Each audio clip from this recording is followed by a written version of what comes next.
बिस्मिल्लाहिर्रहमानिर्रहीम अस्सलाम वालेकुम, वेलकम टू क्विक रिव्यू। और क्विक रिव्यू में आज हम बात करेंगे जी इंटरनेशनल ऑर्गेनाइजेशंस के अंदर यूनाइटेड नेशंस ऑर्गेनाइजेशन की, और देखेंगे कि जो अक़वाम मुत्तहिदा है ये किस तरह का है और उसकी स्ट्रक्चर क्या है, क्यों जो है वो अक़वाम मुत्तहिदा को बनाने की ज़रूरत पेश आई, यानी इसका बैकग्राउंड क्या है। इससे पहले हम कुछ जो है वो डिस्कस कर भी चुके हैं कुछ ऑर्गेनाइजेशंस को, और कुछ जो है हमारे पास पेंडिंग है, तो उसमें से आज हम यूएन की बात करेंगे। सबसे पहले इसका बैकग्राउंड देखेंगे, इसकी फॉर्मेशन और स्ट्रक्चर देखेंगे, ऑब्जेक्टिव देखेंगे इसके क्या हैं, और फिर देखेंगे स्पेशलाइज्ड एजेंसीज़ को और मेजर केस स्टडीज़ देखेंगे, और फ्यूचर ऑफ यूएन देखेंगे, और देखेंगे कि क्या जो यूएन है जिस पर्पस के लिए बनी थी, क्या वो पर्पस जो है वो अचीव हो पा रहा है या नहीं हो पा रहा यूनाइटेड नेशंस को बनाने का। तो स्टार्ट करते हैं। सबसे पहले बात करते हैं जी इसके इंट्रोडक्शन की, कि हमारे पास सबसे पहले जो टर्म है यूनाइटेड नेशंस ऑर्गेनाइजेशन, ये कहाँ से आई। तो ये जो यूनाइटेड नेशन ऑर्गेनाइजेशन है ये एक्चुअली में रूजवेल्ट साहब जो हैं, जो अमेरिका के सदर रहे हैं उस टाइम पे, जिनकी एफर्ट की वजह से जो है, जिन्होंने बहुत ही इंपॉर्टेंट रोल प्ले किया यूनाइटेड नेशंस को बनाने में, उन्होंने जो है ये टर्म जो है वो कॉइन की थी, जिसको नाम रखा गया यूनाइटेड नेशंस ऑर्गेनाइजेशन। ठीक है, अब ये नाम क्यों रखा गया कि देखिए इसमें जब एक साइड पे जब वर्ल्ड वॉर सेकंड हो रही थी, ठीक है, तो वर्ल्ड वॉर सेकंड में जर्मनी जो है उसका मुकाबला और जापान जो है उसका मुकाबला कौन कर रहा था, यानी एक साइड पे अमेरिका था, यूके था, फ्रांस था, रशिया था और चाइना था। तो ये पांच जो है ये पांच एलाइज थे जिनको इत्तेहादी कहा गया, ठीक है, अलाइड पावर्स कहा गया। तो इन इत्तेहादियों ने जो है वो मिल के मुकाबला किया जर्मनी का और जापान का। तो ये एक साइड पे थे, जर्मनी और जापान एक साइड पे था, तो ये इत्तेहादी थे, यानी यूनाइटेड नेशंस थी। तो इसी वजह से इस यूनाइटेड नेशन जो बनाई गई इन्होंने ही बनाई, तो इन्होंने जो है इसका नाम फिर रख दिया यूनाइटेड नेशंस ऑर्गेनाइजेशन के। इत्तेहादी कौमों का जो है इन्होंने भी इत्तेहाद ही पैदा करना था, कौमों को एक जगह लेके आना था, तो ये इस वजह से जो टर्म है कॉइन की गई। ठीक है, अब इसके पर्पस की बात करें तो इसका पर्पस बहुत सिंपल था, पीस एंड हार्मोनी, यानी कि अमन और भाईचारा जो है वो दुनिया के अंदर लेके आना, ये इसका सबसे मेजर पर्पस था। क्योंकि ये वॉर के नतीजे के तौर पे आई थी कि वॉर में क्या है, जंगें हो रही हैं दुनिया के अंदर, तो अब वर्ल्ड वॉर सेकंड में कितनी ज़्यादा तबाही हुई, तो जाहिर बात है एक ऐसी ऑर्गेनाइजेशन की जरूरत महसूस हुई जो कि दुनिया के अंदर अमन लेके आ सके, हार्मनी लेके आ सके, तो इसलिए जो है वो यूनाइटेड नेशंस को बनाया गया। इसकी फॉर्मेशन जो है वो बात करें अगर तो 24 अक्टूबर 1954 को हुई, सैन फ्रांसिस्को में हुई, कैलिफोर्निया के अंदर हुई और अमेरिका के अंदर हुई। ठीक है, यानी कि अमेरिका के जो कैलिफोर्निया है वहां पे सैन फ्रांसिस्को के अंदर 24 अक्टूबर 1954 को इसकी फॉर्मेशन हुई। इसका जो हेडक्वार्टर है वो है जी न्यूयॉर्क के अंदर, यानी न्यूयॉर्क अमेरिका के अंदर इसका जो है वो सदर दफ्तर मौजूद है। अब बात करते हैं जी इसके पस मंजर के ऊपर या बैकग्राउंड के ऊपर कि किस तरह से यूएन को बनाया गया और क्यों बनाया गया। ठीक है, ये बहुत ज़्यादा इंपॉर्टेंट है। अब देखिए जो यूएन की कहानी है वो स्टार्ट होती है WW1 से, जो कि 1914 से 1918 तक रही। अब WW1 के अंदर भी यही हालात थे, बिल्कुल इसी तरह से जैसे अभी हम देख रहे हैं कि इस टाइम पे जो है वो जर्मनी था, जापान था, तो उस टाइम पे हम देख रहे हैं कि एक साइड पे जर्मनी था, दूसरी साइड पे जो है वो इटली था, साथ में इटली था इसके, और साथ में जो है वो हमें दिखाई देता है ओटोमान एम्पायर। ये तीन मुल्क एक साइड पे थे, जबकि इसके मुकाबले के तौर पर यूके था, फ्रांस था, रशिया था, चाइना था और अमेरिका था। ये पांच मुल्क जो है ये एक साइड पे थे। तो इन्होंने क्या किया, वर्ल्ड वॉर फर्स्ट के नतीजे के तौर पे जो है इनको कामयाबी हुई, और इन्होंने जो है वो जर्मनी को, जापान को, इटली को और ओटोमान एम्पायर को खास करके नुकसान पहुंचाया और इनको शिकस्त दी। इसके नतीजे के तौर पे हमने देखा WW1 के बाद क्या हुआ कि ओटोमान एम्पायर जो है खिलाफत उस्मानिया, जिसके साथ मुसलमान भी जो है वो इमोशनली जुड़े हुए थे, उसको ख़त्म कर दिया गया, और 1923 में जो है यहाँ पर खिलाफत जो है वो अबॉलिश हो गई और न्यू टर्की जो है वो हमें देखने को मिला। इसी तरह से जो जर्मनी है, जर्मनी के ऊपर भी बहुत सी पेनल्टीज लगा दी गई जो पेरिस पीस ट्रीटी थी इस वॉर के बाद। ठीक है, यानी इस जंग के बाद, वर्ल्ड वॉर फर्स्ट के बाद यूरोप का फ्यूचर तय करने के लिए क्या हुआ कि यहां पे डिसाइड किया गया कि भाई पेरिस पीस ट्रीटी के अंदर कि जो जर्मनी है ये बार बार, क्योंकि ये इस तरह से अब ना कर सके, इसलिए इसको रोकने के लिए उन्होंने क्या किया कि जर्मनी के ऊपर पाबंदियां लगा दी, जैसे कि 1 लाख से ज्यादा फौज नहीं रख सकते, इसी तरह से बहरी और समुद्री पाबंदियां वगैरह भी लगाई इसके ऊपर। ठीक है, असला वगैरह के ऊपर पाबंदियां लगा दी। तो इन पाबंदियों से हुआ क्या कि जर्मनी के अंदर एक तो गुस्सा पैदा हुआ, लेकिन जर्मनी को जो है वो काउंटर किया गया, और ये बहुत ही जो टर्म्स थी पेरिस पीस ट्रीटी की, खास करके जो ट्रीटी ऑफ वर्साई थी, जो एक्चुअली में जो ट्रीटी इस पेरिस पीस ट्रीटी के नतीजे के तौर पे हुई, तो ट्रीटी ऑफ वर्साई जो है ये प्योरली इस बात के ऊपर थी कि यूरोप का फ्यूचर कैसा होगा और जर्मनी का फ्यूचर जो है वो किस तरह का होगा, या ओटोमान एम्पायर को कैसे तोड़ के तकसीम किया उन्होंने। तो इसमें जर्मनी को काफी ज्यादा तज़हीक का सामना करना पड़ा, यानी बहुत ज्यादा जो ऐसी टर्म्स टर्म्स डाली गई जो जर्मनी को बहुत ज़्यादा शर्मिंदा किया, जिन टर्म्स ने, क्योंकि जर्मनी तो वॉर उसने स्टार्ट की थी, काफ़ी पावरफुल था, लेकिन जब हारा तो उसके बाद जो है उसके ऊपर सारी पेनल्टीज डाल दी गई इस वर्साई ट्रीटी के नतीजे के तौर पे, जो कि 28 जून 1919 को जो है वो साइन हुई। ठीक है, और ये किसने साइन की जी? अलाइज ने साइन की, और बीच में जर्मनी और ओटोमान एम्पायर साथ में शामिल थे। अब इसके बाद क्या हुआ? इस वर्साई ट्रीटी के बाद जो है फैसला किया गया कि दुनिया को मजीद जो है वो रोकना है अगर जंगों से। अब आप कहेंगे जंगों से क्यों कहा जा रहा है, हालांकि वर्ल्ड वॉर फर्स्ट एक ही हुई। तो मैं जंगें इसलिए कह रहा हूं क्योंकि ये यूरोप के लिए जंगें नई नहीं थी। बात समझ रहे हैं मेरी? अगर हम यूरोपियन हिस्ट्री को देखते हैं तो यूरोपियन हिस्ट्री में हमें नजर आता है कि यूरोप हमेशा ही जो है वो जंगों का गढ़ रहा, खास करके 15th सेंचुरी के बाद से हमें देखने को मिलता है, 15 to 18 या 19th सेंचुरी, कि हमें वहां बहुत सी वॉर्स देखने को मिलती हैं। कभी हमें यूरोप में 30 ईयर्स वॉर देखने को मिलती है, कभी हमें 70 ईयर वॉर देखने को मिलती है, कभी 100 ईयर वॉर देखने को मिलती है। तो आप अंदाजा करें 100 साल जंग कैसी होगी, 30 साल जंग कैसी होगी, फिर ये मजाक तो नहीं होगा। इसका मतलब यूरोपियंस जो हैं वो सोवरेनिटी की वजह से ही, हाकिमियत की वजह से ही जो है उनके बीच में हमेशा जंगें लगी रहती थी, क्योंकि बाकी दुनिया तो उस टाइम पे इतनी ज्यादा डेवलप थी नहीं। तो यही कंट्रीज जो है यूरोपियन कंट्रीज डेवलप थे, और खास करके 17th और 18th सेंचुरी के अंदर जब कॉलोनाइजेशन आई तो उस टाइम पे बहुत ज्यादा रेसें पैदा हुई। तो अपनी हाकिमियत के लिए ये अक्सर जो है इनकी लड़ाइयां होती थी। तो वॉर्स इनके लिए कोई नई चीज नहीं थी, और हमेशा ये यही चाहते थे कि कोई इस तरह की ऑर्गेनाइजेशन बनाई जाए जो इन जंगों को रोक सके। ठीक है, इसलिए मैं बार बार वॉर्स जो है वो कह रहा हूं। तो यहां पे जो लीग्स ऑफ नेशन है, यानी जो वर्साई ट्रीटी थी, इसी में यह तय किया गया कि हमें एक ऐसा इदारा बनाना चाहिए, एक ऐसी ऑर्गेनाइजेशन बनानी चाहिए जो कि दुनिया में जंगों को रोक सके, या खास करके यूरोप के अंदर जंगों को रोक सके, क्योंकि दुनिया में तो प्रॉब्लम था नहीं, यूरोप के अंदर ही सारा का सारा प्रॉब्लम था। तो इसके नतीजे के तौर पे लीग्स ऑफ नेशन जो है वो बनाई गई, और लीग्स ऑफ नेशन को जनवरी 10, 1920 को जो है पेरिस पीस कॉन्फ्रेंस के नतीजे के तौर पे जो है यहां पे, या वर्साई ट्रीटी के नतीजे के तौर पे बनाया गया, जिसका पर्पस क्या था लीग्स ऑफ नेशन का, कि भाई दुनिया के अंदर जंगों को रोका जाए। ठीक है, अब इसके अंदर ब्रिटेन था, फ्रांस था, और यूनाइटेड स्टेट्स और इटली था। ठीक है, यानी कि ये लीग्स ऑफ नेशन के अंदर जो बड़े बड़े मुल्क हैं उनकी बात कर रहा हूं, बाकी भी और भी मुल्क शामिल थे। इसमें वुडरो विल्सन साहब जो थे, जो कि वर्ल्ड वॉर फर्स्ट के अंदर जो है वो अमेरिका के सदर रहे, इन्होंने बहुत ज़्यादा अहम रोल प्ले किया लीग्स ऑफ नेशन में। गो के अनफॉर्चुनेटली कि अमेरिका खुद जो है वो इसका, एक तो वर्ल्ड वॉर फर्स्ट का पार्ट बाद में बना, ठीक है, पहले नहीं बना, दूसरा जो है फिर अमेरिका रोल प्ले नहीं कर सका। ये अमेरिकन हिस्ट्री के अंदर ऑलरेडी मैं आपको बता चुका हूं कि वुडरो विल्सन ने कहा था वहां पे अपनी कांग्रेस में खड़े होकर, क्योंकि कांग्रेस ये नहीं चाहती थी कि वो भी जो है वो लीग्स ऑफ नेशन का हिस्सा बने, क्योंकि अमेरिका को इंटरनली जो है बहुत से प्रॉब्लम्स का सामना था। तो वो चाहती थी कांग्रेस के इंटरनली अमेरिका अपने मामलात को देखे, ना कि बाहर दुनिया का हाकिम बने। तो वुडरो विल्सन साहब ने उस टाइम पे कांग्रेस को कहा था कि आपने दुनिया की हुक्मरानी का एक बहुत अच्छा मौका हाथ से जाने दिया। तो उनका दुख था, क्योंकि उन्होंने बहुत ज्यादा एफर्ट्स की थी, और उन्हीं की एफर्ट्स की वजह से पेरिस पीस ट्रीटी हुई और लीग्स ऑफ नेशन बनी, लेकिन फिर वही जो है वो इसके अंदर पार्ट प्ले नहीं कर सके। ठीक है, तो इस वजह से फिर ये पार्ट यहाँ पे इनका हिस्सा नहीं बन सके। तो इसका हेडक्वार्टर जो था वो जुनेवा के अंदर था, स्विट्जरलैंड के अंदर, लीग्स ऑफ नेशन का। तो लीग्स के जो गोल्स थे, अगर उसकी बात की जाए कि लीग को क्यों बनाया गया, तो उसमें सबसे पहला जो गोल था, अगर हम उसकी बात करें, तो वो डिसआर्ममेंट था। जैसे मैंने कहा कि जर्मनी को या इटली को जो है, या ओटोमन एम्पायर को तोड़ दिया गया, उनकी फौजी पावर जो है उसको खत्म कर दिया गया, ताकि दोबारा से ऐसे हालात न बन सकें। उसके बाद हमने देखा कि इनका पर्पस क्या था कि वॉर जो है उसको रोका जाए, कलेक्टिव सिक्योरिटी जो है उसको बढ़ाया जाए, कलेक्टिव सिक्योरिटी को बढ़ाया जाए और वॉर्स को रोका जाए। उसके बाद हम देखते हैं इसका पर्पस क्या था, सेटिंग डिस्प्यूट्स, यानी कि आपसी जो मामलात हैं जिसकी वजह से वॉर्स होती हैं उनको हम बातचीत से हल करें, बजाय इसके कि हम लड़ाई करें। ठीक है, यानी कि डिप्लोमेसी के थ्रू जो है, निगोशिएशंस और डिप्लोमेसी के थ्रू जो है वो ग्लोबल वॉरफेयर को खत्म किया जाए, और दुनिया में हार्मोनी को, या यूरोप के अंदर खास करके जो हार्मोनी है वहां पर जरूरत थी उसको इंक्रीज किया जाए। तो ये इसके कुछ पर्पस थे लीग के। लेकिन हुआ क्या कि तकरीबन को 20 साल बाद, यानी 1939 के अंदर दोबारा से वर्ल्ड वॉर सेकंड शुरू हो गई, जो 1945 तक चली। सो हम ये कह सकते हैं कि जो लीग ऑफ नेशन थी ये क्या हो गया, ये फेल हो गई, यानी जिस पर्पस के लिए बनाई थी वो पर्पस अचीव नहीं कर सकी, और नतीजे के तौर पे ये फेल हो गई। अब इसके फेलियर के बहुत से कॉजेस थे, जिसमें हम सबसे मेजर कॉज की बात करते हैं तो उसमें एक तो इसमें डिसीजन लेना काफी ज्यादा मुश्किल था, क्योंकि अकेले डिसीजन लेना पॉसिबल नहीं था, बल्कि सबको मिला के पॉसिबल लेना था। यूनानिमिटी का डिसीजन था, इसलिए बहुत सबको एक ही पेज के ऊपर एक जगह इकट्ठा करना ये काफ़ी ज़्यादा मुश्किल काम था, जिस वजह से डिसीजन जो है वो नहीं लिया जा सकता था। ये सबसे बड़ा चैलेंज था। दूसरा ये था कि अमेरिका ने इसमें रोल प्ले नहीं किया, क्योंकि अमेरिका आइसोलेशन में चला गया। फिर 1930 में हमने देखा कि ग्रेट डिप्रेशन आया पूरी दुनिया के अंदर, जिसमें अमेरिका के अंदर भी आया। तो अमेरिका अपने इंटरनल हालात से जो है वो जूझ रहा था, तो उसने रोल ही प्ले नहीं किया।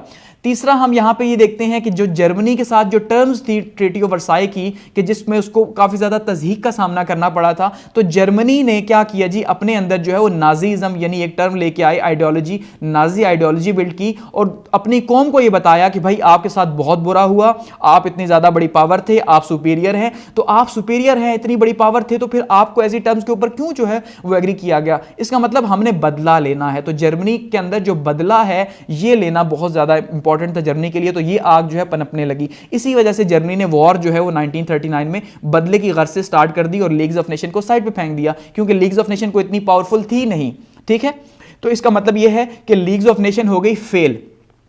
अब क्वेश्चन ये है कि जब लीग्स ऑफ नेशन फेल हो गई तो अब जो है क्या किया जाए। तो अब हुआ क्या कि सिंपली सबसे पहले तो ये हुआ, लीग्स ऑफ नेशन के टूटने के नतीजे के तौर पे वर्ल्ड वॉर सेकंड स्टार्ट हो गई, यानी जंग अजीम दोयम स्टार्ट हुई। तो अब जंग अजीम दोयम की वजह से फिर एक ज़रूरत महसूस हुई कि यार अब क्या है कि अब जो है हमें एक ऑर्गेनाइजेशन मजीद बनानी चाहिए जो कि ये जो जंगें हैं इसको वाकई में रोक सके और जंगों और जो मुल्क हैं इनको इस तरह से जो है वो काउंटर किया जाए कि दोबारा ये जंगें ना कर सकें। ठीक है, तो अब यहां से यूएन का हम प्रोसेस देखते हैं कि कैसे जो है वो स्टार्ट होगा। वो तो बैकग्राउंड है।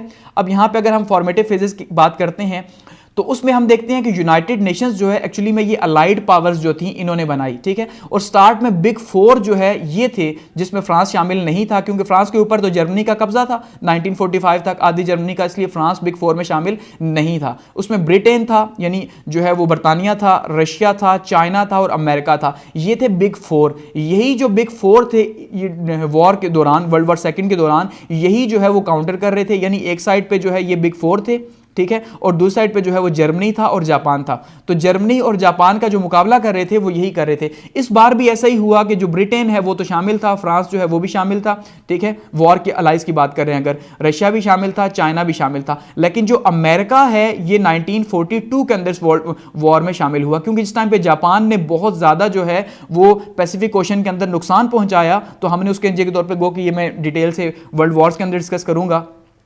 तो जो बहुत ज़्यादा नुकसान पहुंचाया गया ब्रिटेन को जापान की तरफ से, ठीक है, यहाँ पे 1942 के अंदर, तो एक साइड पे ऐसा लग रहा था कि वॉर का जो पासा है वो पलट जाएगा। तो अमेरिका को फिर जो है ऐसे में वॉर में शामिल होना पड़ा, क्योंकि उसे डर था कि फिर ऐसा ना हो कि ये अगर यूरोप का सारा चला गया तो फिर तो बहुत मुश्किल हो जाएगी, फिर ना ट्रेड रहेगी ना और कुछ रहेगा। तो इसलिए फिर 1942 में जो है वो अमेरिका भी इसका हिस्सा बन गया। तो ये बिग फोर बने, जिसमें फ्रांस को अगर हम निकाल दें तो इन्हीं बिग फोर ने जो है फिर एफर्ट्स की कि किसी तरह से हम वॉर को जीतें और उसके बाद एक ऑर्गेनाइजेशन बनाई जाए।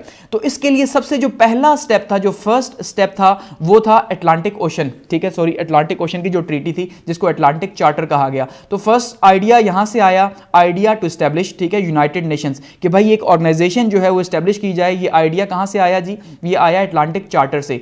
अटलांटिक चार्टर क्या था? 12 जून 1941 को जो है ये बहरे ओकियानूस के ऊपर जो है वो साइन हुआ। यानी ये एक ऐसा चार्टर था जो कि समंदर के अंदर जो है वो साइन हुआ। समंदर के अंदर जो बहरी बेड़े होते हैं, ठीक है, क्योंकि वॉर लगी हुई थी, तो बहरी बेड़े जो थे, उस बहरी बेड़े के ऊपर यहां पे हमें एक साइड पे रूजवेल्ट दिखाई दे रहे हैं और दूसरी साइड पे जो है वो विंस्टन चर्चिल दिखाई दे रहे हैं। यानी यूके के बीच में और यूएस के बीच में ये चार्टर साइन हुआ, जिसपे इस बात के ऊपर इत्तेफाक किया गया कि हमें ये जो जंग है ये मिलकर लड़नी चाहिए, सबसे पहली बात। और वैसे भी ये लड़ तो रहे थे, लेकिन कहीं एक कमांड मौजूद नहीं थी। ठीक है, हर कोई अपनी अपनी एफर्ट्स कर रहा था जर्मनी और जापान को हराने के लिए। लेकिन जब अमेरिका ने ये फैसला किया कि वो शामिल होगा, तो इसलिए फिर जो है वो भी हुआ। और साथ में क्योंकि जापान ने अटैक भी कर दिए थे अमेरिका की पर हार्बर के ऊपर भी, तो इस वजह से अमेरिका को शामिल होना पड़ा। तो अटलांटिक चार्टर के ऊपर डिटेल से भी नहीं जाते, क्योंकि इसमें मैं ऑलरेडी अमेरिकन हिस्ट्री में बता चुका हूं। सिंपली यूके और यूएस के बीच में जो चार्टर साइन हुआ 1941 के अंदर, उसमें यह फैसला किया गया कि वॉर को मिलकर लड़ा जाएगा और वॉर के बाद हमें एक ऐसी ऑर्गेनाइजेशन भी बनानी है जो वॉर को रोक सके। तो उसमें एक साइड पे फ्रैंकलिन डी रोजवेल्ट थे और दूसरी साइड पे विंस्टन चर्चिल थे जो यूके के प्राइम मिनिस्टर थे।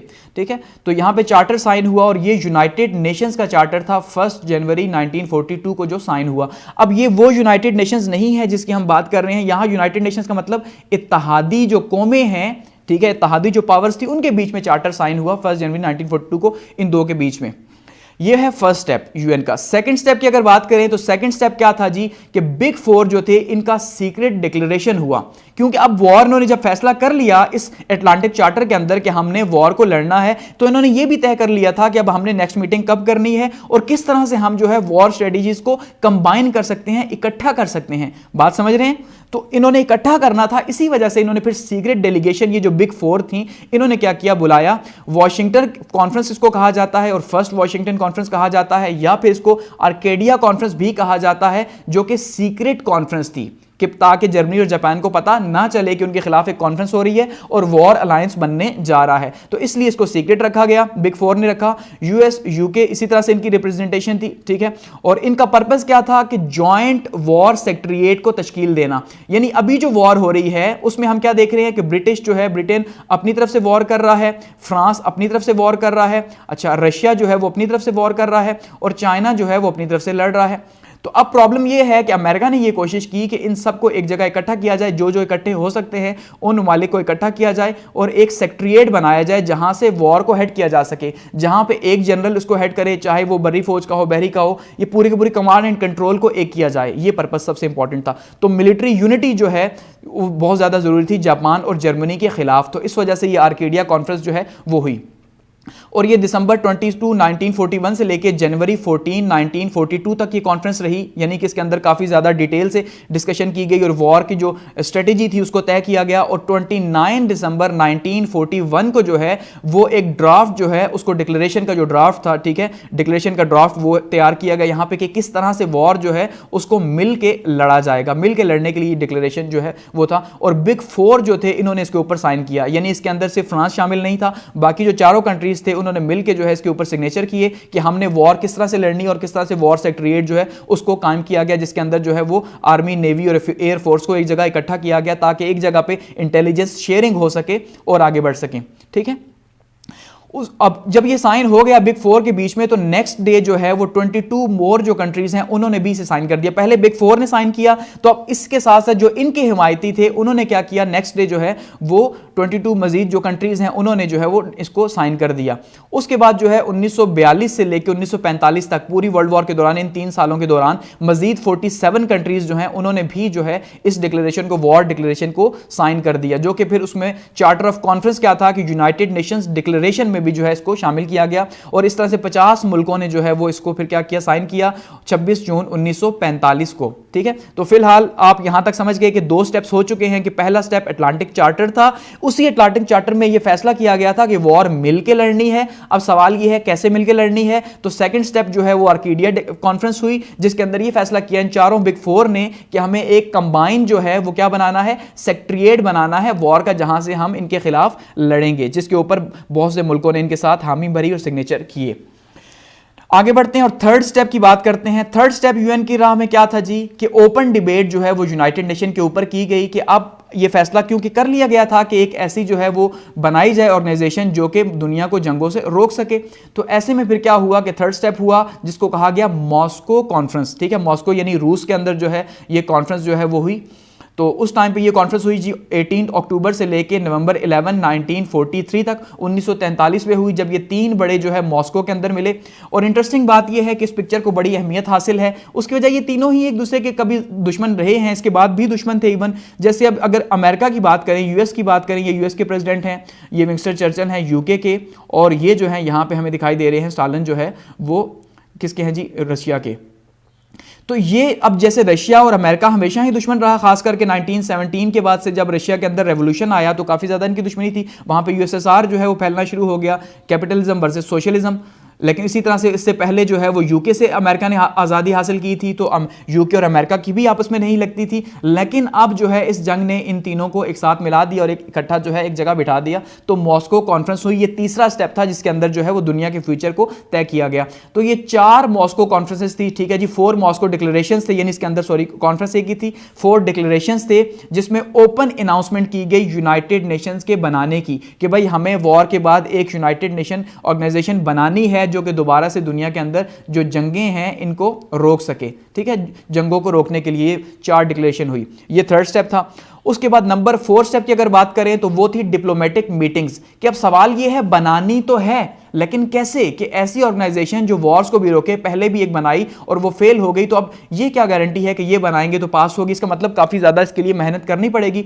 तो फिर डिप्लोमेटिक मीटिंग्स का होना बहुत ज्यादा जरूरी था। तो नई डिप्लोमेटिक मीटिंग जो है वो तेहरान में हुई, ईरान के अंदर, जिसमें बिग 3 शामिल थे। यही जो बिग 3 हैं ये शामिल थे। इसमें एक्चुअली में जो तेहरान मीटिंग थी वो एक तो इसलिए हुई थी कि जो ग्रेट गेम थी, जो पहले मैं अफगानिस्तान की हिस्ट्री के अंदर ग्रेट गेम का जिक्र कर चुका हूं, क्योंकि अफगानिस्तान की हिस्ट्री में हमने देखा कि एक साइड पे जो है वो ब्रिटिशर्स थे और दूसरी साइड पे हमने देखा कि वो रशियंस थे। तो बीच में जो है वो ईरान और अफगानिस्तान काफ़ी ज़्यादा इनको क्राइसिस का सामना करना पड़ा, क्योंकि दोनों ही जो है वो इस खौफ में थे कहीं जो है वो रशियन के ऊपर अटैक ना कर दे। तो रशिया समझता था कि ब्रिटेन उनके ऊपर अटैक ना करे, तो इसलिए उन्होंने जो है प्रॉक्सी के तौर पर ईरान और अफगानिस्तान को यूज़ किया। तो इस वजह से वो ग्रेट गेम का हिस्सा था। तो इसी वजह से जो रशिया है वो ईरान के अंदर दाखिल हो गया। तो इसके ऊपर जो है फिर ईरान ने अमेरिका से बात की कि भाई आप जो है हमें इनसे निकालें, क्योंकि उस टाइम पे ईरान बहुत ज़्यादा क्लोज था अमेरिका के। तो इसलिए यहाँ पे मीटिंग हुई थी और इस मीटिंग के अंदर फिर रशिया को वहां से वापस किया गया और रशिया और यूके के बीच में यहां पे जो है वो एग्रीमेंट भी साइन हुआ कि उन्होंने अब ईरान को जो है वो फ्री छोड़ना है, ईरान के ऊपर कोई इशू नहीं होगा जो पिछले इतने सालों से चला आ रहा था। तो ये तेहरान डिक्लेरेशन या तेहरान कॉन्फ्रेंस जो थी ये 28 नवंबर से लेके दिसंबर 1 1943 के बीच में हुई और दोबारा से ये 3 बड़े मिले और इन्होंने दुनिया को जो है दुनिया का फ्यूचर तय करने के लिए यहाँ पे कि भाई अब जब वॉर खत्म होगी तो वॉर खत्म होने के बाद हम किस तरह से ऑर्गेनाइजेशन को जो है वो स्ट्रक्चर करेंगे। और यहाँ पे ईरान और तुर्की जो है उनका भी रोल जो है वो देखा गया कि वॉर के बाद इनका जो रोल है वो कैसा होगा और किस तरह से ये रोल प्ले करेंगे। ठीक है, तो ये यहाँ पे एक 4th स्टेप हम इसे कह सकते हैं। उसके बाद नंबर 5 स्टेप क्या था कि सेटिंग एसओपीज के स्टैंडर्ड ऑफ प्रोसीजर्स क्या होंगे, कि भाई जो अक़वाम मुत्तहिदा बनेगी, ठीक है, वो अक़वाम मुत्तहिदा कैसे बनेगी और वो काम कैसे करेगी, अपने फंक्शंस कैसे करेगी। ठीक है, तो वो बहुत ज़्यादा अहम था, जिसके अंदर एम्स, स्ट्रक्चर और फंक्शन जो है ये तय करने थे। तो इसमें जो है वो डम्बरटोन ऑकस जो है ये कॉन्फ्रेंस हुई यहाँ पे, और इसको इसी का दूसरा नाम जो है वो Washington conversation on international peace and security है। ठीक है, इसमें जो है ये तकरीबन जो है वो 20 एक दिन चली तकरीबन ये। ठीक है, और इसके अंदर जो है ये फैसला किया गया या एसओपीज तय किए गए कि किन एसओपीज के तहत जो है वो यूएन काम करेगा। ठीक है, इस कॉन्फ्रेंस के अंदर डम्बरटोन ऑका कॉन्फ्रेंस जो है या वाशिंगटन की जो कॉन्फ्रेंस थी उसके अंदर जो है वो कन्वर्सेशन के अंदर फैसला किया गया। तो ये 5th स्टेप था जो कि बहुत इंपॉर्टेंट था। इसका मतलब यहां तक तो ये जो डेलीगेशंस थी या बातें हो रही थी, लेकिन यहां से अब उन बातों को कन्वर्ट किया गया या कन्वर्ट करने की कोशिश की गई एक स्ट्रक्चर की शक्ल में। और ये क्योंकि उस टाइम पे हुआ जिस टाइम पे वॉर भी अपने इख्तितामी मराहिल की तरफ बढ़ रही थी 1944 के अंदर।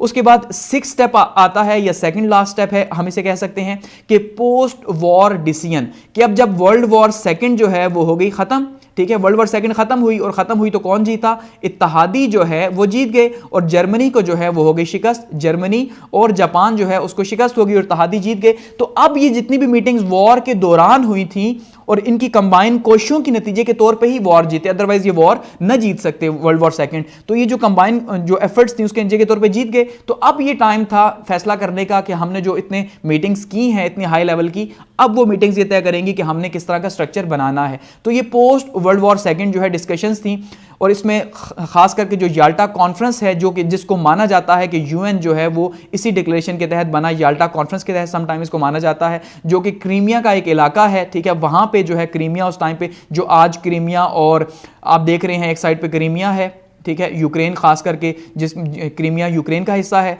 तो यूक्रेन और इस साइड पे जो है वो रशिया है, रूस। तो इसके बीच में आप देख रहे हैं कि एक लड़ाई झगड़ा भी लगा हुआ है और हम ये कह रहे हैं कि भाई शायद किसी टाइम पे भी वर्ल्ड वॉर यहाँ पे स्टार्ट हो सकती है, एक 3rd वर्ल्ड वॉर स्टार्ट हो सकती है, क्योंकि बॉर्डर के ऊपर रशिया ने 1 लाख से ज़्यादा फौज यहाँ पे रखी हुई है। तो चलिए उस साइड अभी नहीं जाते, लेकिन ये उस टाइम पे क्रीमिया जो है वो किसका इलाका था, रशिया का ही, यूएसएसआर का ही हिस्सा था। तो यहाँ पे 4 से लेके 11 फरवरी 1945 के बीच में जो है ये याल्टा कॉन्फ्रेंस हुई। ठीक है, तो ये जो याल्टा कॉन्फ्रेंस हुई इसमें क्या फैसला किया गया कि रीस्टैब्लिशमेंट, ठीक है, क्या क्या करना है, किसको रीस्टैब्लिश करना है, ये जो यूरोप है जो वॉर टॉर्न कंट्री है, कि यूरोप की अब सत्यानाश हो गई। इस जो वॉर थी 6 साल की, एक तो वर्ल्ड वॉर फर्स्ट हुई, उसके बाद 20 सालों के बाद ये हो गई। तो इन 6 सालों में यूरोप के अंदर क्या था, हर साइड पे तबाही थी, बर्बादी थी, लाशें थी और बीमारियां ही बीमारियां थी, इतना ज्यादा। अब 6 साल वॉर हुई है तो आप अंदाजा कर लें क्या हालात बने होंगे यूरोप के। तो इस यूरोप को दोबारा से इसके पांव पे खड़ा करना था, तो कैसे किया जाए, इसके लिए याल्टा कॉन्फ्रेंस हुई और साथ में यूएन के फ्यूचर के लिए हुई। ठीक है, तो 21 नेशंस जो हैं इन्होंने यूएन के चार्टर को मजीद यहां पे साइन किया 1 मार्च 1945 को, 1945 को जो है यहां पे इन्होंने जो है वो साइन किया। तो अब ये याल्टा कॉन्फ्रेंस एक्चुअली में जो है हम ये कह सकते हैं कि ये यूएन का एक एस्टेब्लिशमेंट का सबब बनी। अब फाइनल देखते हैं, फाइनल स्टेप क्या था। 7th और फाइनल स्टेप जो हमारे पास आता है यूएन की फॉर्मेशन का, ठीक है जी, वो है जी फाइनल चार्टर तैयार करना, कि चार्टर ही वो एक्चुअल चीज़ है जो ये बताएगी, जिसको हम ये कह सकते हैं कि यूएन का आइन तैयार करना, कि भाई यूएन जो है ये अक़वाम मुत्तहिदा जो है ये एक्चुअली में काम कैसे करेगी, क्या क्या स्ट्रक्चर होगा, क्या क्या इसके ऑर्गन्स होंगे। तो उसमें जो है ये फाइनल स्टेप था और ये यूनाइटेड नेशन कॉन्फ्रेंस हुई। यूनाइटेड नेशन कॉन्फ्रेंस यानी कि जो इत्तेहादी जो कौमें थी जो सब की सब अब एक लाइन पर आ चुकी थी, उनकी ये कॉन्फ्रेंस हुई, ठीक है, यूएन को बनाने के लिए, जिसमें बिग 4 भी शामिल थे और फ्रांस भी अब शामिल हो गया। तो ये बिग 5 हो गई अब, ठीक है, क्योंकि फ्रांस पे जैसे मैंने कहा कि वर्ल्ड वॉर सेकंड के दौरान तो आधे फ्रांस के ऊपर जो, और इवन यहां तक कि पेरिस के ऊपर जो है वो कब्जा था, किसका जी, जर्मनी का। तो इसलिए वो तो बिग 4 में शामिल नहीं था, लेकिन जब वो पेरिस खाली हो गया, उसको शिकस्त हो गई जर्मनी को, तो अब फ्रांस जो है वो बिग 4 का हिस्सा बना और इस तरह ये बिग 4 बिग 5 बन गया, ठीक है। और यही बिग 5 है जिनके पास इस टाइम पे वीटो पावर भी है, ठीक है। तो ये भी थे और साथ में जो है इस कॉन्फ्रेंस को ये 1 मार्च 1945 को हुई सैन फ्रांसिस्को के अंदर और 50 कंट्रीज जो है इसमें शामिल थे। 2 माह इसके ऊपर वर्किंग की गई, किसके ऊपर, चार्टर के ऊपर वर्किंग की गई और फाइनल ड्राफ्ट जो है वो साइन हुआ जी 26 जून 1945 को। और इस तरह से 24 अक्टूबर 1945 को इसने फंक्शन करना स्टार्ट किया, या इसकी जो है वो बुनियाद रख दी गई, किसकी, यूनाइटेड नेशंस की, और 50 कंट्रीज ने इसके ऊपर स्टार्ट में जो है वो सिग्नेचर किए। इस तरह इसका हम ये कह सकते हैं कि 1945 में जो है वो क्या हुआ जी कि 50 मुल्कों के साइन हुए जब, ठीक है, 24 अक्टूबर को, और उसको फाइनल किया गया, तो उसके बाद यूनाइटेड नेशंस जो है उसकी बुनियाद रख दी गई और यूएन बन गया। तो ये सारा प्रोसेस था अभी तक का कि यूएन कैसे बना या किस तरह उसकी तश्कील हुई, ठीक है। अब सवाल ये है कि उसका स्ट्रक्चर जो है वो क्या है, कि बन तो गया, अब बना क्यों बना, अब क्यों बना, इसका मतलब क्यों का हमें जवाब तब मिलेगा जब हमें इसके पर्पस पता होंगे या ऑब्जेक्टिव्स पता होंगे, किन ऑब्जेक्टिव्स के लिए बना। तो यूएन के एम्स और ऑब्जेक्टिव्स देखते हैं कि क्या थे। अच्छा, 4 मेन ऑब्जेक्टिव्स हैं यूएन ने जो अपनी वेबसाइट पे दिए हुए हैं कि भाई इसके जो 4 मेन ऑब्जेक्टिव्स हैं वो क्या हैं। सबसे पहला ऑब्जेक्टिव यूएन का था to keep peace throughout the world, कि पूरी की पूरी दुनिया जो है उसके अंदर अमन को कायम रखना, ये सबसे पहला पर्पस है क्योंकि जंग के नतीजे के तौर पे बनी। दूसरा जो पर्पस है to develop friendly relations among nations, कि जो कौमें हैं इन कौमों के बीच में, तमाम कौमों के बीच में दोस्ताना ताल्लुकात को कायम करना। नंबर 3 पे to help nations work together, इकट्ठे मिलकर काम करना, to improve the lives of poor people, गरीबों की जिंदगियों को बेहतर करना, ठीक है, कनकर हंगर, भूख को फतह करना या भूख को कम करना, और डिजीज और इलिटरेसी जो है इसके खिलाफ लड़ना, to encourage respect of each other, एक दूसरे के लिए मोहब्बत पैदा करना, और राइट एंड फ्रीडम जो है इसको प्रमोट करना, ठीक है। यानी कि हर मुल्क की जो फ्रीडम है उसका ख्याल करना, भूख और गुर्बत को जो है वो खत्म करना, पूरी की पूरी दुनिया से जहालत जो है इसको खत्म करना। तो ये इसके ऑब्जेक्टिव्स थे मेन, और एक दूसरे के साथ मिलजुल के काम करना। और नंबर 4 पे हम देखते हैं जी to be a centre of harmonising the actions of nations to achieve these goals, कि भाई अब ये गोल्स अचीव कैसे होंगे, किस तरह से इन टारगेट्स को जो है वो अचीव किया जाएगा। तो इन टारगेट्स को अचीव करने का एक ही तरीका है कि सारी की सारी कौमें जो हैं उनके बीच में जो है वो भाईचारा पैदा किया जाए। तो भाईचारे के थ्रू जो है वो क्या होगा जी, ये सारे के सारे एफर्ट्स पूरी होंगे। तो ये 4 जो है मेन ऑब्जेक्टिव्स हैं यूएन के, जिसके लिए ये बनाई गई थी। आगे बढ़ते हैं, बात करते हैं यूएन के ऑर्गन्स की, कि अब ये जो यूएन बना दी गई यूनाइटेड नेशंस, इसके कौन कौन से जो हैं वो ऑर्गन्स हैं। तो बेसिकली जब इसको बनाया गया तो 5 प्रिंसिपल ऑर्गन्स जो हैं इसके डिजाइन किए गए यूएन के चार्टर के अंदर, ठीक है, जिसमें सबसे पहला जो है यूनाइटेड नेशन की जनरल असेंबली है बनाई गई, दूसरा सिक्योरिटी काउंसिल बनाई गई, तीसरा इकोनॉमिक एंड सोशल काउंसिल बनाई गई, चौथा जो है वो इंटरनेशनल कोर्ट ऑफ जस्टिस बनाया गया, और 5वां जो है वो यूएन सेक्रेटरीट बनाया गया, ठीक है जी, या यूएस ट्रस्टी मेंबरशिप जिसको हम कह सकते हैं वो जो है वो बनाया गया। अब यहाँ पे आप देखिए, यहाँ पे सबसे पहले अगर बात करते हैं जनरल असेंबली की, तो जनरल असेंबली जो है वो बनाएगी। तो जनरल असेंबली का क्या काम है, सबसे पहले रिकमेंडेशंस है जनरल असेंबली का काम। जितनी भी जनरल असेंबली का मतलब वो एक असेंबली है, जैसे हर मुल्क के अंदर एक असेंबली होती है, वैसे ही पूरी दुनिया की एक असेंबली बना दी, जहां पे दुनिया के जितने भी रजिस्टर्ड कंट्रीज हैं यूएन के पास, वो सारे के सारे इसका हिस्सा हैं। यहां पे बैठ के ये दुनिया के लिए फैसले कर सकते हैं और रिकमेंडेशंस दे सकते हैं यूएन के ऊपर, ठीक है। दूसरा इसका क्या काम है, यहां पे डिबेट्स होती हैं हर साल में एक बार, आपको पता होता है, सितंबर के अंदर इनकी कॉन्फ्रेंसेस होती हैं और पूरी दुनिया के ममालिक वहाँ जाते हैं और वहाँ जाके डिबेट्स करते हैं और इंटरनेशनल इश्यूज़ को हाईलाइट करते हैं। यहाँ पे हर मुल्क की रिप्रेजेंटेशन है, जो जो मुल्क यूएन के पास रजिस्टर्ड है उनकी रिप्रेजेंटेशन मौजूद है, वहाँ पे उनके नुमाइंदे मौजूद हैं। और नंबर 4 पे क्या है जी, इलेक्ट नॉन परमानेंट मेंबर्स। जितने भी सिक्योरिटी काउंसिल के नॉन परमानेंट मेंबर्स होते हैं उनको इलेक्ट करना भी जो है वो इसका काम है। तो ये बेसिक जो है फंक्शंस हैं, 4 फंक्शंस हम कह सकते हैं जनरल असेंबली के जो बनाया गया। दूसरे नंबर पे है सिक्योरिटी काउंसिल। तो सिक्योरिटी काउंसिल का क्या पर्पस है जी, यहाँ पे सिक्योरिटी काउंसिल का पर्पस ये है कि मेंटेन करना किसको, इंटरनेशनल पीस को और इंटरनेशनल सिक्योरिटी को मेंटेन करना। यानी जितने भी पीस एग्रीमेंट्स हैं वो सारे के सारे इसके अंडर आएंगे। कि पीस एग्रीमेंट, जैसे ईरान का पीस एग्रीमेंट हुआ कि भाई आप एटमी हथियार नहीं बनाएंगे, तो वो इसके अंडर आया, ठीक है। इस तरह से पीस डील जितनी है, इस तरह से दुनिया की सिक्योरिटी का जो इशू है, किसी मुल्क के साथ जंग करनी है नहीं करनी, क्यों करनी है, तो ये सारे के सारे फैसले सिक्योरिटी काउंसिल के अंदर होते हैं, ठीक है। नंबर 3 पे है इकोनॉमिक एंड सोशल काउंसिल। जितने भी इकोनॉमिक अफेयर्स हैं, माशी अफेयर्स हैं या जितने भी मुआशरती हैं, वो सारे के सारे इस काउंसिल के अंदर डील होंगे। जिसमें सबसे पहले नंबर पे है कॉपरेशन, ठीक है। कॉपरेशन किसके बीच में, स्टेट्स के बीच में, यानी कि कौमें जो हैं उनके बीच में कॉपरेशन जो मेन पर्पस है इसका। दूसरा इकोनॉमिक जो है इसका सारे का सारा पर्पस है पूरी दुनिया की इकोनॉमी को देखना, उसको डील करना और उनके ऊपर हेल्प करना। तीसरा सोशल मैटर्स जितने भी हैं दुनिया के, उनके ऊपर बातचीत करना, जिसमें गुर्बत है, जहालत है, बेरोजगारी है, महंगाई है, इनके ऊपर या हेल्थ के ऊपर बात करना। एजुकेशन इसके जुमरे में आता है, इसके ऊपर बात करना, हेल्थ के ऊपर बात करना या फूड सिक्योरिटी के ऊपर बात करना। ये सारे जो प्रोग्राम्स हैं ये इकोनॉमिक एंड सोशल काउंसिल के जुमरे में आते हैं। नंबर 4 पे है यहाँ पे हमारे पास ये international court of justice. International court of justice क्या है जी, यहाँ पे हमारे पास इंटरनेशनल कोर्ट ऑफ जस्टिस में हमारे पास आता है, सबसे पहले इसका काम है जी डिस्प्यूट बिटवीन नेशंस स्टेट्स, यानी कि जो दुनिया के मुल्क हैं उनके बीच में जितने भी लड़ाई झगड़े हैं उनको खत्म करना। यहाँ पे इसका सबसे बेसिक काम है, क्योंकि कोर्ट ऑफ जस्टिस है। अब एक मुल्क का दूसरे मुल्क से प्रॉब्लम होगा तो वो कैसे डील करेगा, वो इंटरनेशनली डील होगा इसी कोर्ट के अंदर, ठीक है। इसी तरह से दूसरा काम क्या है, इंटरप्रिटेशन ऑफ इंटरनेशनल लॉज, के जो बैनुल-अक़वामी कवानीन हैं उन कवानीन को, बैनुल-अक़वामी कवानीन को इंटरप्रेट करना और बताना कि भाई बैनुल-अक़वामी कवानीन जो है वो किस तरह से काम करते हैं।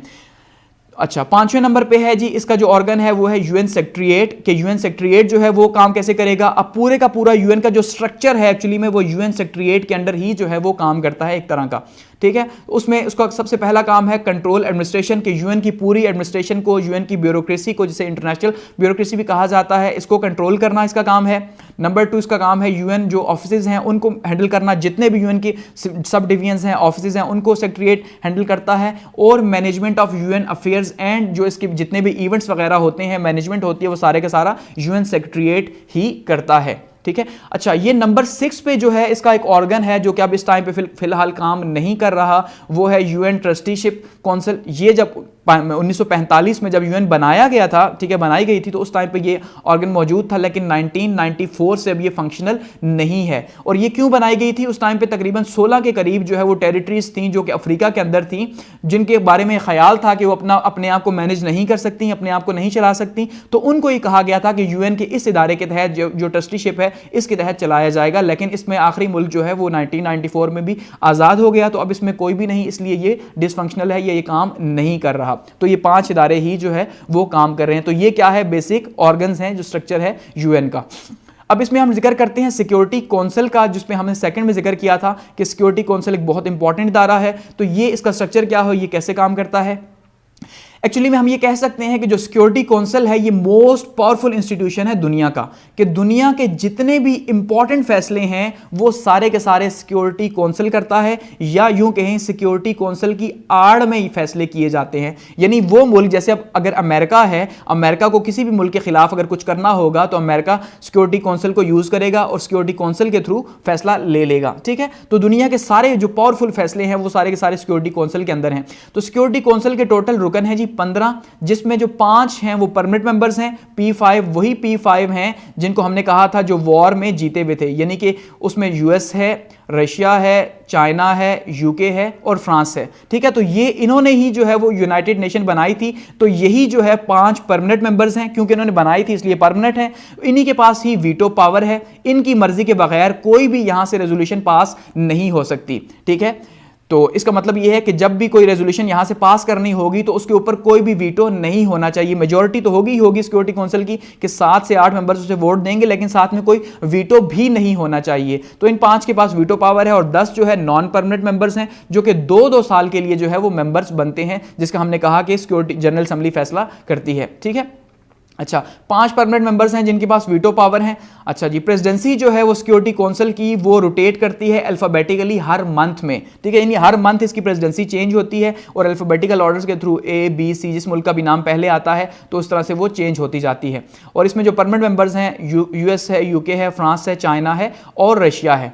तो अब जो डिबेट हो रही है इस टाइम पे दुनिया के अंदर वो ये कहा जा रहा है कि भाई आप कम से कम 2 ममालिक को मजीद जो है वो वीटो पावर दें। एक तो नाम लिया जा रहा है ब्राजील का कि ब्राजील को आपको साउथ अमेरिका के अंदर जो है वो देनी चाहिए वीटो पावर, और दूसरा ये बात की जा रही है कि इंडिया को जो है वो दिया जाए क्योंकि वो भी सुपर पावर है। सुपर पावर से मुराद ये है बड़ी पावर है एक वर्ल्ड की, तो बड़ी पावर है इस वजह से उसको भी कहा जा रहा है कि भाई उसको भी दिया जाए। और ये इंडिया बहुत ज्यादा इसके लिए लॉबिंग भी कर रहा है, कोशिश भी कर रहा है कि किस तरह से इंडिया को इसका हिस्सा बनाया जाए वीटो पावर के अंदर। लेकिन फिलहाल ये 5 ही हैं, क्योंकि अगर इनमें से किसी को यहां पे मजीद शामिल किया जाता है परमानेंट मेंबर के तौर पे तो यहां पे मजीद जो मुल्क है दूसरे ममालिक जो हैं उनके बीच में फिर एक डिबेट जो है वो स्टार्ट होने का खतरा है, इसलिए फिलहाल ये यही हैं। ठीक है, तो बेसिकली यानी इसका स्ट्रक्चर जो है वो क्या है जी, 15 मेंबर्स हैं जिसमें से जो 5 हैं वो परमानेंट हैं, ये 5 परमानेंट हैं और जो बाकी 15 हैं वो सारे के सारे चेंज होते रहते हैं और यहाँ पे फैसले होते हैं। अब वीटो पावर का कैसे फैसला होता है, जैसे लेट्स सपोज चीन ने जो है एक बार वीटो पावर यूज़ किया पाकिस्तान के फेवर में, जब 1972 में जो है बांग्लादेश जो है वो बना था 1971 में,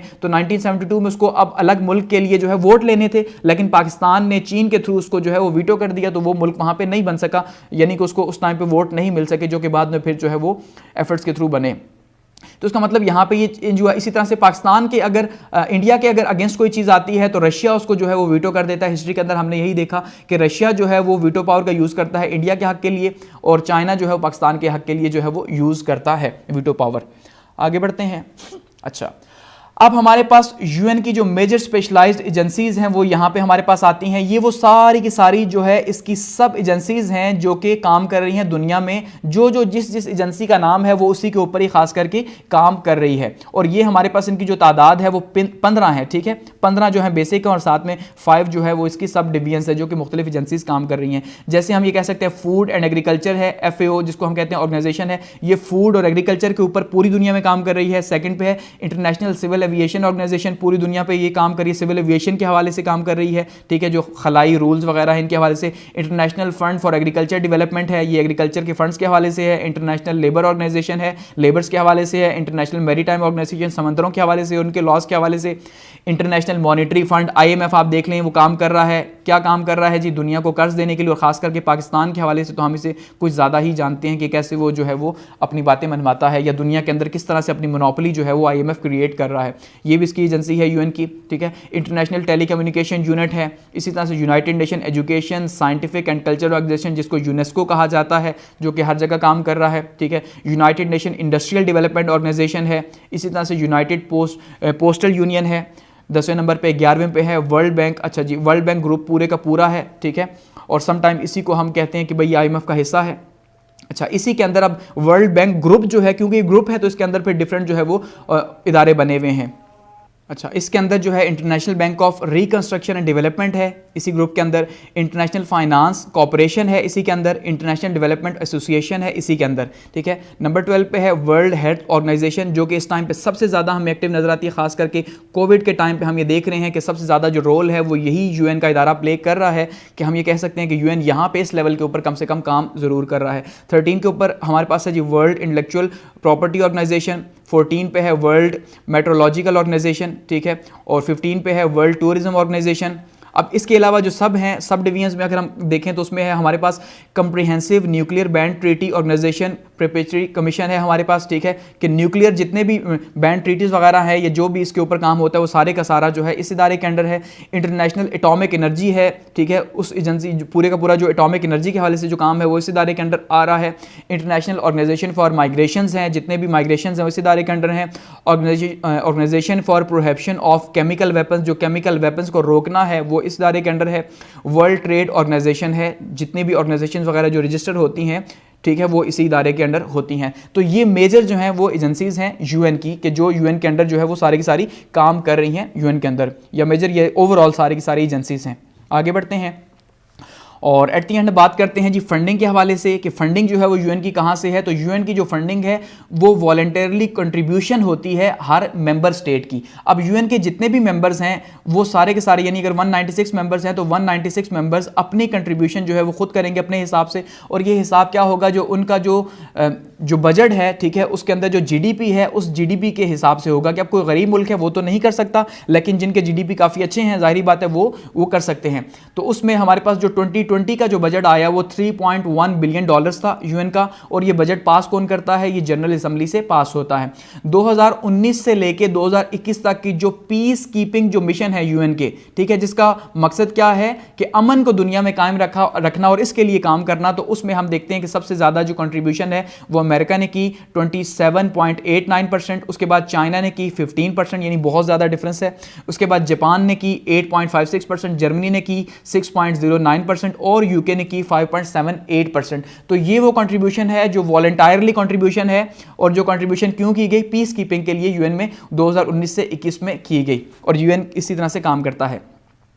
उसके बाद अगर बात करते हैं जी अब सबसे इंपॉर्टेंट कि मेजर केसेस के हवाले से अगर देखें यूएन का रोल, तो वहां पे हम ये देखते हैं कि यूएन का रोल क्या वहां पे पॉजिटिव रहा, नेगेटिव रहा, और क्या वहां पे यूएन यानी अक़वाम मुत्तहिदा वहां पे पास हुआ या फेल। तो फिलहाल तक हम दो तरह की हमें डिवीजन नजर आती है यूएन के अंदर, ठीक है, दो तरह की डिवीजन। एक है स्ट्रेटेजिक डिवीजन। स्ट्रेटेजिक डिवीजन का मतलब यह है कि जहां पे भी जंगें हैं वहां पे यूएन अपना रोल प्ले करने में नाकाम रहा, मोस्टली, ठीक है, मोस्टली नाकाम रहा। गो कि जंगें रुकवाने में कामयाब जरूर हुआ, लेकिन वो उन कंट्रीज की अपनी विल थी जिस वजह से उन्होंने रोका। अदरवाइज हम अगर ये कहें कि सिर्फ यूएन ने रुकवाया तो ये शायद जो है वो गलत होगा। लेकिन जहां पे पीस कीपिंग के हवाले से अगर हम बात करते हैं या बाकी जो प्रोजेक्ट्स है सोशो इकोनॉमिक के हवाले से, तो वहां पर हम ये देखते हैं कि वाकई में हम कह सकते हैं कि वहां पर यूएन का एक पॉजिटिव रोल हमें देखने को मिलता है। तो यानी कि वो जो एक्चुअल पर्पस था शायद उसमें अभी भी यूएन जो है वो उस तरह से कामयाब नहीं हो सका। लेट सपोज हम अगर कश्मीर इशू की बात करते हैं पाकिस्तान और इंडिया के बीच में, तो हम आज भी देखते हैं कि कश्मीर जो है वो उसी तरह से 1948 से लेके आज 2021 हो गई, लेकिन यूएन इसका कोई फैसला नहीं कर पाया पाकिस्तान और इंडिया के बीच का। यहां पे फेल है यूएन। पैलेस्टाइन इशू की बात करते हैं तो इवन पैलेस्टाइन को एक मुल्क ही नहीं मानता यूएन, एक आजाद मुल्क, जबकि उसी की सरजमीन के ऊपर इसराइल बना हुआ है और वो उसका मेंबर मुल्क है। तो आप मुझे बताएं कि यहां पे यूएन का रोल कहां पे है। और वो इसी तरह से आज भी वहां पे जो है वो लड़ाइयां हो रही हैं, वहां पे कोई रोल नहीं है। अफगानिस्तान इशू के ऊपर देखें आप, आज क्या रोल है, अफगानिस्तान को माना नहीं जा रहा, वहां पे कितने ज्यादा जो है वो चैलेंजेस हैं, वहां पे क्या रोल रहा, वहां पे फेल है यूएन का रोल। इसी तरह से इराक की इन्वेजन की यूएस ने 2004 के अंदर, वहां पे क्या रोल रहा, वो भी सिर्फ इस शक के ऊपर कि उनके पास एटमी हथियार हैं। तो यूएन ने कहां पे जो है वो रोल प्ले किया। मिडिल ईस्ट क्राइसिस के अंदर यूएन का रोल हमें बिल्कुल देखने को नहीं मिलता, ठीक है, वहां पे बड़ी पावर्स ही डिसीजन ले रही हैं। और अभी यूक्रेनियन क्राइसिस जो आप देख रहे हैं, इसके अंदर भी अभी तक हमें कोई मेजर स्टेटमेंट देखने को नहीं मिली,